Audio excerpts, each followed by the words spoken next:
Resident Evil 3 Remake is my 4th game in the series, and prior to playing this game, I've heard that this game wasn't liked very much, as a lot of people have played the original and claim this is not a faithful remake to the original. A lot of stuff was cut out from the original, such as locations, dialogue, boss fights, etc. As someone who has not played the original, I thought I could at least enjoy the game and have fun, but to be honest here, this game is not really good. Now, if this is your first Resident Evil game ever, then maybe you'll have a fun time with this or think it's really good, but as I've played Resident Evil 2, Resident Evil 7, and Village prior to this, I've seen better. I wouldn't say RE3 Remake is awful, it's just boring. There are some positives with this game, as with any game you play, one of those being the graphics. This game looks gorgeous whether you're playing on last gen or current gen consoles. The character models look great here, environments are nicely detailed and all. Environments are less bright thanks to everything being dark, but aside from that, this game has graphics down. With that out of the way, let's get to the actual game of Resident Evil 3. The main protagonists you'll play as are Jill Valentine and Carlos. Jill is hot, holy shit. Anyways, you start by playing in first person mode briefly as it shows you a fake out scene, and it does make me wonder how scary this game would have been if it was faithful to the original and had a first person mode, but one can only dream. You wake up from the nightmare and see that Jill is a STARS member investigating Umbrella, trying to get dirt on them to expose them for the zombie outbreak and their virus research. It's a cool little detail here, and I wish Jill talked about Umbrella more throughout the game, as she doesn't really mention it much after meeting Carlos in the intro. We get a phone call from Brad, and suddenly Nemesis breaks through the wall and proceeds to not kill Jill somehow, despite her clearly being injured. I'll say it straight away, Nemesis in this remake is not really that scary compared to how amazing Mr. X was in RE2 Remake, as in that game you actually saw him kill someone, and the fact that he relentlessly hunts you down as to give you no time to breathe. Back to RE3, we go through a scripted yet solid looking spectacle here. The spectacle ends with the path being sealed by rubble, which Nemesis could easily break through, but that's enough to stop him somehow. We meet Brad, and oh, he's dead. So much for that, I guess. Apparently in the original he got killed by Nemesis, but in Remake he gets killed off by a regular ass zombie. I mean, he deserves it because he throwed a sign expecting it to do something. You could have had Nemesis stab him through the door, but sure, let's kill him off in a boring way instead of making the guy on the cover art finish him off. We get to a garage roof and Nemesis shows up to Aura Farm. I'm not fucking kidding. The game tries to make it super intense by having quick camera movements and doing QTEs, but I'm pressing RT here. I'm doing nothing. We crash into Nemesis with the car and meet Carlos, who calls Nemesis a fuckface. Then we get into the train station, meet some people, and only then we can finally start the game. Let's talk about Carlos here in the remake, and as I have not played the original RE3, my opinion of Carlos may change in the future. Anyways, Carlos is a pretty interesting character in Remake here. You play as him for two small parts in the game, as in one is an RPD and the other is in the hospital. His interactions with Jill are pretty good. He's a mostly serious character, but does crack jokes here and there. Now here's a weird fucking door. I like his design in Remake here too. It fits his voice here, and speaking of voice, in case you didn't know, Chris in Village and Carlos in 3 Remake share the same voice actor, so technically you are playing with Chris in RE3 Remake, so that's neat. Anyways, I like Carlos in this game, and of course wish he had some more scenes, interactions, and all. I may as well talk about the other characters in this game, Jill and Nikolai. Jill is fun here, definitely not my favorite RE protagonist so far. From the clips I've seen in the original, she's a lot different than in Remake. In the Remake they make her a badass character, which works fine here, but I feel like they didn't expand much on her character. Again, I haven't played RE1 or RE3 original, which both have Jill in the game, so I don't want to make too many assumptions just yet. She is hot in Remake, so I can at least say that. Next up is Nikolai, and he's a villain alright, and definitely not a good one in Remake. He's an okay villain at best for me. His voice performance is quite nice here, and they portray him as a cold-hearted, ruthless mercenary, which is done well admittedly. The main issue I have with Nikolai is how he doesn't really appear much. You don't see him do anything in the cutscenes aside from break the vaccine and be an asshole to Jill. I wish they showed him more actually doing stuff, like maybe playing as him in like a DLC scenario to see what his plan is and the client he is working for. Would have been really cool to see the Raccoon City disaster from his perspective, but alas, all we can do is dream. The story of Resident Evil 3 is fine, as with most Resident Evil games. They have serviceable stories, but nothing that'll really have you at the edge of your seat. I didn't like how neither RE2 or 3 Remake didn't show the disaster unfolding in real time. You boot up either game and oh, here we are. There's already the fences set up, barricades placed so fast, we don't see any of it unfolding.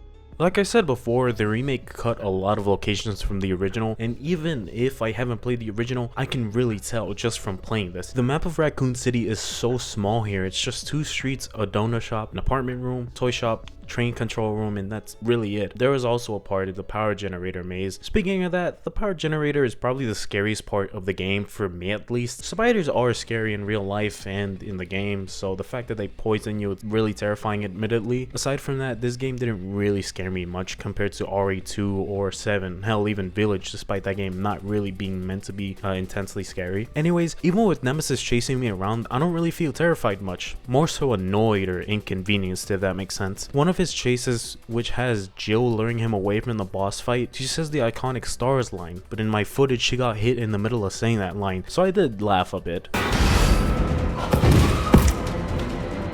Again, it's odd that she says that while running away from Nemesis. You could have saved that for the first boss fight, but no, let's ruin that line. There was a brief sewer section before that boss fight which had these Hunter Gamma enemies which can gobble you up in one bite, so they can't be annoying until you get their grenade launcher, which makes them a joke. That's all the sewer section really has in 3 Remake. Granted, it's not as bad as the 2 Remake part of the sewers, but still it's really short in 3. Then you go through a scripted chase with Nemesis, and we finally can fight him head on. The Nemesis boss fights take place 4 separate times, with the first one being on top of a building. You shoot down his gas tank while dodging his attacks. RE3 Remake introduces quickstep and perfect dodge to make these attacks easier to avoid. This is a nice mechanic for boss fights, and while in normal gameplay you can use this to avoid the zombies, the timing to get perfect dodge is a bit difficult, so it's not a guarantee you'll always get perfect dodge. It's nice to use as it makes boss fights more enjoyable that way, and it is rewarding when getting the timing right. After that brief part of the game, you play as Carlos and RPD, which is summed up to reaching the STARS office. However, this does show some interesting stuff, such as how Lieutenant Brana was bit and how the hole was made in the shower room. The commander also dies in a sacrifice to buy Jill some time to get away from Nemesis, but that's short-lived as we fight Nemesis in the second time, which he turned into a four-legged creature? Anyways, once we have to fight him, this boss fight is a little more tricky since Nemesis does move faster and has harder attacks to avoid. The main thing to use is the grenade launcher against him until you beat him, which then transitions to Carlos into the hospital part of the game, which is a decent enough part of the game, which is trying to recover Jill from the T-virus through getting a vaccine from Dr. Bard, who got shot once we do end up reaching him, so that's cool. Carlos also finds out the true motives of Umbrella Corporation and realizes he's in a fucked up situation. Once we clear the hospital area, we play through a fun section of the game where you hold off hordes of zombies from going to the room as your partner Tyrell shuts the window shutters. It's a nice part of the game where there's no need to manage your resources and can go all out without needing to worry much about your items. These green monsters do spawn in, but you can easily take care of them if you have a grenade or two. After holding off a bunch of zombies, you switch to Jill after and do the worst part of the game, in my opinion, the lab. To begin, you have a stupid roadblock here, which is a ladder and some other stuff here, while Jill can jump on a building that's collapsing and on fire, mind you. Anyways, you deal with these pale zombies that don't ever seem to go down, and dealing with Hunter Gammas, which can easily be avoided so long as you directly run to this ladder. It's preferable to this mainly so you conserve your ammo, but also so you don't have to waste your time fighting these things as they are damage sponges. Anyways, you see Nikolai at the window briefly, and after that see Tyrell die from Nemesis. Poor guy, I actually thought he was okay for a side character. Who would have thought Nemesis actually does something in this game? Anyways, we head into the depths of the lab to make a vaccine while dealing with pale zombies, these tentacle monsters, and hunter betas. It's not fun since pale zombies refuse to die or be staggered. You can shoot the shotgun rounds and they'll walk it off like it's nothing. You can easily die from this if you aren't careful with your resources. You also simply can't run past them, which is fair, but again, these enemies are damage sponges, so it's not really as fun as it could be. Once you make the synthesis, you run into Nikolai suddenly and somehow conveniently takes the vaccine from you, leaving you to die fighting Nemesis. This fight is damn near word for word the exact same as the second fight outside the clock tower. You shoot these red buttons that shock Nemesis and can wreak havoc on him. I'm also not sure if you guys had this issue, but the camera acts weird in this fight. It's way too zoomed in on Jill here, making it very difficult to see the zombies around you since you're focused on Nemesis. Carlos is also here in this fight, helping you defeat Nemesis, which is quite neat, I'll admit. After that fight, Nemesis is quote-unquote dead. Then you see Nikolai and you get caught in some rubble, leading to the true final boss. I couldn't give a shit about Nikolai because again, he just shows up when the plot demands it. Same with Nemesis, who got butchered in this game. You fight Nemesis one last time and shoot him with a big gun and not the one from Doom. This fight is easy to deal with. You shoot his orange spots, then stun him, leave him stunned, and push these power cylinders into the power supply and shoot him again to end the fight. So that was Nemesis in RE3 Remake, a total waste of a killer here. He did nothing in this game aside from ore farming because that's all he did this entire game here. Anyways, you run into Nikolai and see Carlos lying on the ground as he is getting ready to leave, but you show up just in the nick of time, but he gets the better of you and shoots the vaccine, meaning that Raccoon City is going to get nuked. Literally. Carlos gets back up and fights him and gets him in a position where Joe can shoot Nikolai. And since Nikolai is a dick, I shot him in the dick.